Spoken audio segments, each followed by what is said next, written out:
In this video, I'm going to start my review of X-Men the Animated Series, and I'm going to be focusing primarily on Storm, Jean Grey, and Rogue in these segments because those characters to me stood out the most, and they are definitely my favorites, even though I love all the X-Men.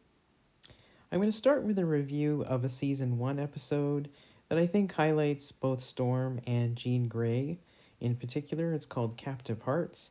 Scott and Jean go missing after a date. Gambit and Rogue wonder where they went. And their relationships are contrasted, Scott and Jean and Gambit and Rogue. So, Scott and Jean have been abducted by the Morlocks, led by Callisto. And Jean shows the power of her telekinesis in this particular scene. Now, a lot of people complain that the Jean Grey of the X-Men the Animated Series, before she becomes Phoenix, is too weak and faints easily, and so on and so forth. But in this episode, she does have her moments, and she does seem to be able to take down some of the Morlocks.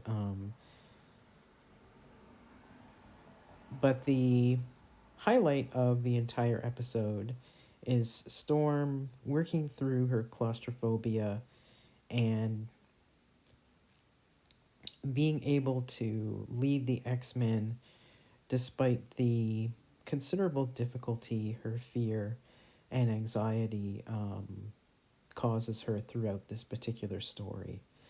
Now, this episode is based on a 1983 issue of Uncanny X-Men, and that's one of the things I loved about X-Men the Animated Series, but is that it adapted so many of the great Chris Claremont stories into the animated series in a way that made sense, that worked, and was faithful to the original material. So Storm and Callisto do have a very bloody knife fight in the original 1983. We do get more of the Scott Jean Logan love triangle.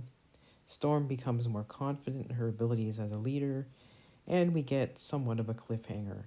This was a great episode, and I will be discussing more great episodes from X-Men the Animated Series. Thanks for watching. Bye for now.